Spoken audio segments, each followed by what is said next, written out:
Hi guys, it's Maureen, the lady in pink. Welcome back to my little English page. Today, change of plan. We're not doing our fable listening practice. I'm starting a new series, a Storytime series. So, about a year and a half ago, I asked you guys on social media to give me words to include in a story. And this is the story. Now, the fun part is that this is some kind of interactive story. You're going to have to make a decision at the end, and I will continue writing the second chapter based on your decision. So there will be two choices at the end. Your job is to write in the comment section below which option you'd like me to choose to continue writing the story. Now, of course, I'm not a writer, I'm doing this for fun and as a way for you guys to include some kind of listening that is a little bit different than just a listening activity. I want you to take this as some kind of audiobook. Now, before we start, I do want to give a big shout out to our two patrons this week. We have Andreas and we have Sergi. Thank you very much. As you know, those contributions on Ko-fi, link in the description below, go towards improving the content. For example, the software that I'm using, the editing software that I use as well. I need a new mic, my tripod broke, you know, the usual, but it is really appreciated. Thank you very much. And if you want a shout out on Saturday as well, check Ko-fi, it's in the description below. Okay, time to start and listen to chapter 1. Grab a coffee, lie back and listen. Living the Good Lie, Chapter 1. It's over, she said. I can't stay here now. Never. Why did you lie to me? I trusted you. We were supposed to be honest with each other and what were those files? No, I don't want to know anything right now. She turned around, walked out of the house she had been raised in, and slammed the door as hard as she could. It was a rainy day, as if the sky wanted to set an even more dramatic scene. The floor was muddy, and the trees around heavy with rainwater. Anne stopped for a second, wondering what to do next. Where to go? Or even how to get there. The forest ahead looked dark today. She took a step towards it, but then looked back, somehow hoping that the people who had raised her as their own child would come after her, begging for her to come back. Deep inside, she wanted them to tell her it was all a lie, that they were her real parents, and that the past 22 years of her life had meant something. So she waited in the rain. 1 minute, 2 minutes, 3 minutes. Nobody came out. Well, I guess it couldn't be any clearer, she whispered. They really don't care about me. It was still pouring down, and she was only wearing a pair of jeans and an old white t-shirt. She couldn't go back in, though. She didn't think she would have the strength to leave again if she saw her mother's face. Should I even call her mother now? She wondered. A puddle was forming under her, covering half of her feet, and she could already feel the skin of her toes wrinkle. She knew the Wellington boots were in the barn, and there might even be one of her dad's heavy work coats. I really need to stop calling them that. They're not my parents. They're not my parents. She repeated the sentence in her head, over and over, until it really hit her. They're not my parents. Then who is? Who are they? And those files? What did they mean? A million questions were pounding in her head now, but she needed to get away, to put some distance between her and that place, at least for now. She quickly walked up to the barn and pushed the heavy door open, just enough for her to slide in. It was at that exact moment that the front door of the house burst open. Both her parents came out on the porch and started putting on layers of clothes with precipitation.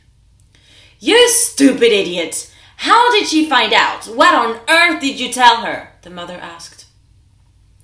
"You left your laptop open right on the adoption papers and her files. How stupid can you be? It's like you spoon-fed her the information. When the lab finds out that you had those files and that she's read them, oh honey, I really don't want to be you right now." "That's enough," the woman yelled. There was a moment of silence. Anne was standing just behind the barn door, 10 meters away from the house. She could see what was happening through a tiny hole she had made to cheat at hide and seek when she was only 9 years old. Then she saw the bulletproof vests. She let out a small scream. Luckily, the rain was still making enough sound to cover it. And then she saw guns. "Well, you were supposed to play loving, Daddy. Why didn't you talk her into staying a bit longer and have one of those little heart-out sessions, like you had us do for 22 years? Wasn't that supposed to be your role? Make her love her daddy so much that she would always listen to him?" "Shut up! I'm tired of your attitude. I've had to put up with you for 22 years, but this crap is over. At least I can thank 109 for that," said the father while typing something on the phone. "Hi, it's John. Suspect 109 is waking up. Yeah, she's headed towards the forest on foot. Send the cavalry. We'll be waiting at the established location. Yeah, she's probably heading into town." He hung up and they disappeared inside the forest. Anne fell to her knees, her arms hanging along her body and her head tilted against the door. "What is going on?" she said, grabbing her head. She started rocking back and forth, recalling the events of the day. What was going on? She stayed there, sobbing, for a few minutes, when a few rays of sunshine poked through the cracked door. The rain had stopped. She started shivering from cold, perhaps from nerves, and decided to get back in the house and get changed. Her soaking wet clothes felt as if they were freezing her bones. She thought dry, warm clothes would straighten her head up. Each step towards the house was a different question in her head. Who were they? What did they want from her? Who were her parents? Who was she? Why did they carry guns? And the lab? What was she going to do? When Anne reached the house and touched the door, she could smell a peculiar smell, something very familiar to her. Her mother had been preparing a roast and they had left so quickly that the oven had been left on. Her mother would usually prepare a roast when they had good news for her. Would she ever know what the good news was? Did it matter? Tears started filling Anne's eyes. She walked inside the living room, and her blood froze. You're Anne, correct? A man was sitting on the sofa, his elbows on his knees, staring at her. You don't have to worry. I'm here to help you. But you've got to go before they come back. He was looking at her intensely. Anne stared back at him, too scared to talk. The man was tall and square. That had been her first impression. His black clothes made him look stern.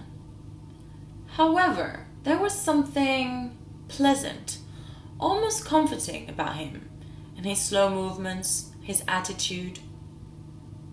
He was frowning, as if he was trying to analyze her or figure out what she was thinking. "Who are you? What are you doing here?" she finally managed to voice. "Before anything, you have to make a choice," he said while pointing at something on the table. "I believe this is from your fake mother. I had a little peek inside before you walked in. You can take the letter, read it, and believe whatever crap's in it, or you can trust me, a complete stranger, and leave right now." Anne looked at the table from where she was. She recognized the letter. Her mother had always attached one of those to her presents. The whole scene seemed almost familiar, like it was a Christmas morning. It was cold outside, there was a roast in the oven, the fire was roaring, and the envelope was on the table. But who to trust? "I don't want either option." "Time is ticking, Anne. You have to choose." Alright guys, this is the end of chapter 1. So, what do you want? Do you want Anne to read the envelope? Or do you want her to leave with this strange new man? Let me know in the comment section. You have 2 weeks until I start writing the second chapter. Now, like I said, remember, I am not a writer. This is something that I do for fun. So if you do like writing and you have some tips, feel free to leave some feedback in the comment section with your answers. Now, don't forget to follow My Little English page on Facebook and Instagram, but also to subscribe and press the bell button. That way you'll get a notification next time I post a video. And that includes for chapter 2. I sincerely hope that you enjoyed this little audiobook / listening practice. I wanted to do something different, but we will go back to our usual listening practice next week, next Saturday. Alright guys, that's it for today. Thank you so much for watching, and of course, keep on learning.